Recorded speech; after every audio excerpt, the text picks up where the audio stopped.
खूनी कुआं। सीमा गर्मियों की छुट्टियों में अपनी नानी के गांव आई थी। सीमा नानी के घर पहुंचने के बाद अपनी नानी के पैर छूती है और उनसे आशीर्वाद लेती है। तभी उसकी नानी उससे कहती है, इतनी बड़ी हो गई मेरी सीमा, चल जल्दी से हाथ मुंह धो ले, मैं तेरे लिए खाना लगा देती हूँ। भूख लगी होगी ना? हाँ नानी, भूख तो लग रही है मुझे, आपके हाथ के बने हुए पीले दाल और चावल खाने की। कितना टाइम हो गया है मुझे आपके हाथ का बना हुआ दाल चावल खाए हुए। तू तो नौकरी में व्यस्त थी, तो तुझे कहाँ से टाइम मिलेगा अपनी नानी के लिए? और जब इतने टाइम बाद आई है तो ज्यादा टाइम के लिए रुक कर जाएगी तू। हाँ हाँ नानी, इस बार पूरे 2 महीने के लिए आई हूँ। सीमा की नानी अंदर जाकर उसके लिए खाना बनाने लगती है।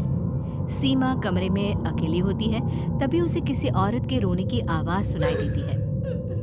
वो कभी खिड़की से बाहर झांकती है तो कभी दरवाजे से बाहर झांकती है। उसे समझ में नहीं आ रहा होता है कि आखिर रो कौन रहा है।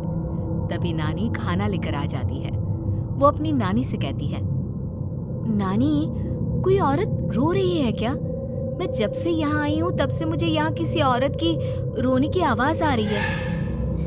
हे भगवान, कहीं ये वही तो नहीं? बोलो ना नानी। अरे कोई नहीं रो रहा, ये तेरे मन का वहम है। और तू ना अब खाना खा ले, ज्यादा यहाँ वहाँ की बातों में ध्यान मत दिया कर। जल्दी से खाना खा और फिर मेरे साथ आ जा मेरे कमरे में, दोनों बैठकर खूब सारी बातें करेंगे। ऐसे ही अगले दिन सीमा अपनी नानी के साथ गांव के बाजार जा रही होती है। उसी रास्ते में फिर से किसी औरत के रोने की आवाज आती है। वो अपनी नानी से कहती है, अरे नानी, क्या सच में तुम्हें अभी भी किसी औरत के रोने की आवाज नहीं सुनाई दे रही? मुझे किसी औरत की बहुत बुरी तरीके से रोने और चीखने की आवाजें आ रही हैं। मैं बहुत परेशान हूँ नानी, आखिर ये कौन है? मुझे लगता है कि सीमा को शहर भेज देना चाहिए, यहाँ रहना उसके लिए ठीक नहीं। नानी बोलो ना, आप चुप क्यों हो जाते हो? सीमा, तू घर चल, मुझे तुझसे बहुत जरूरी बात करनी है। नानी सीमा को घर ले आती है और सीमा से कहती है, सीमा, कल सुबह तू शहर वापस चली जाएगी।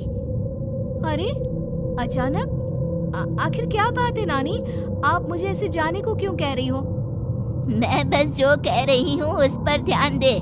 तू कल सुबह यहाँ से चली जाएगी, और ये बात मैं कोई मजाक में नहीं बोल रही। तू कल जाएगी तो मतलब जाएगी। अरे नानी, चली जाऊंगी मैं, ठीक है, पर आखिर बात क्या है ये तो बता दो। मम्मी से कोई बात हुई है या फिर मुझसे कोई गलती हुई है जो तुम मुझे अचानक से जाने के लिए बोल रही हो? देख सीमा, रात बहुत हो चुकी है और मुझे इस बारे में कोई बात नहीं करनी। चल, अब चल के मेरे साथ सो जा। सुबह की बस पकड़कर तुझे शहर भी तो जाना है। सीमा को अपनी नानी का ऐसा व्यवहार देखकर बहुत ही अजीब लगता है। उसे कुछ समझ में नहीं आ रहा होता है कि आखिर उसकी नानी उसे अचानक से गांव छोड़कर जाने के लिए क्यों कह रही है। ये सारी बातें सोचते सोचते सीमा की आंख लग जाती है और वो अपनी नानी के साथ सो जाती है। ऐसे ही आधी रात को सीमा को फिर से किसी औरत की रोने की आवाज सुनाई देती है। वो उस औरत की आवाज सुनकर बार बार करवटें बदल रही होती है और तभी उसे सपने में भी एक अजीब सी औरत की परछाई दिखाई देती है, जो इतना चीख चीख कर रो रही होती है कि सीमा डरकर उठ जाती है। वो पूरे पसीने पसीने हो रही होती है। वो अपने आसपास देखती है तो घर में बिल्कुल शांति का माहौल होता है। सीमा घबरा जाती है। वो अपनी नानी को जगाने की कोशिश करती है, मगर उसकी नानी नहीं जगती। सीमा को फिर से उस औरत की रोने की आवाज सुनाई देती है। आखिरकार सीमा अपने आप को रोक नहीं पाती और वो घर का दरवाजा खोलकर बाहर निकलती है। आखिर ये माजरा क्या है? आज तो मैं पता करके रहूंगी। अब आवाज का पीछा करते हुए सीमा आधी रात को गांव के चौपाल के पास बने कुएं के पास पहुंच जाती है, जहां कुएं की चारों ओर बेड़ियां लगी होती है उन बेड़ियों में लगे हुए ताले के साथ एक लाल रंग का कपड़ा और माता रानी का कलावा बंधा होता है। उस कुएं में से सीमा को किसी के रोने की आवाज आती है। सीमा परेशान हो जाती है। इस कुएं में कौन है? कौन है यहाँ? सुनो, कौन है? कौन रो रहा है? वो चिल्ला चिल्ला कर पूछती है और साथ ही लोगों को जगाने की कोशिश करती है, मगर किसी को भी उसकी आवाज सुनाई नहीं देती। अब सीमा खुद उस कुएं के पास की बेड़ियों और तालों को खोलने की कोशिश करती है और किसी तरह कुछ देर की मशक्कत के बाद सीमा उसको खोल भी देती है। और जैसे ही वो कुआं खोलकर उसके अंदर झांकती है, सीमा उस कुएं में गिर जाती है। इतने में उसकी नानी की नींद भी खुल जाती है और सीमा को पास ना देखकर नानी परेशान हो जाती है।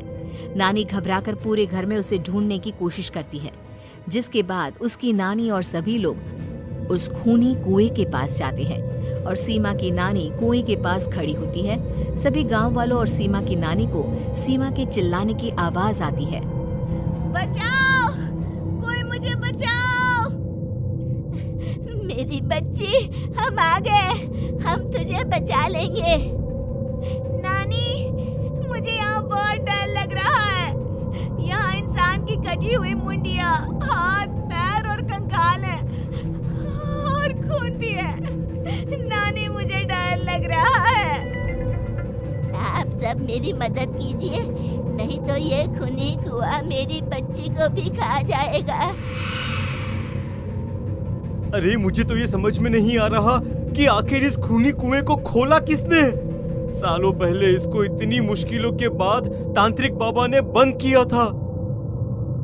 अरे पूरा गांव खूनी कुएं के बारे में अच्छे से जानता है, तो कोई भी जानबूझकर तो ऐसा करेगा नहीं। मतलब किसी ने अनजाने में इसे खोल दिया है भैया। सीमा को इस बारे में मालूम नहीं था और जब से वो यहाँ आई थी तभी से उसे किसी औरत के रोने की आवाजें भी सुनाई दे रही थी। कहीं सीमा ने ही तो उसे नहीं खोला। अगर ऐसा है तो फिर सीमा का बचना बहुत मुश्किल है। वहीं कुएं के अंदर सीमा रोते हुए बैठी होती है कि उसे आवाज सुनाई देती है जो कुएं के बाहर खड़े गांव वालों में से किसी को सुनाई नहीं देता।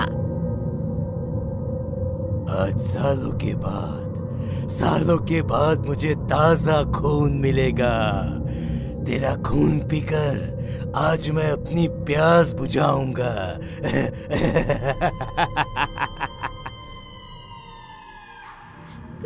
कौन है? कौन है? मत मारो प्लीज, मुझे जाने दो प्लीज। मैंने किसी का क्या बिगाड़ा है? वो तुझे मरने के बाद पता चल ही जाएगा। जितने में गांव वाले और सीमा की नानी कुछ सोच पाते, उतने में उन्हें सीमा के चिल्लाने की आवाज आती है और अगले ही पल सब शांत हो जाता है। क्या हुआ? सीमा, मेरी बेटी। माफ करना बहन, लेकिन अब सीमा वापस नहीं आएगी। हमें एक बार फिर से कुएं को बंद करना होगा। गांव वाले तभी तांत्रिक को बुलाकर लाते हैं। एक बार फिर अपनी शक्ति से तांत्रिक बाबा उस कुएं को हमेशा हमेशा के लिए बंद कर देते हैं और वहां एक बोर्ड लगा दिया जाता है कि यहाँ आना मना है।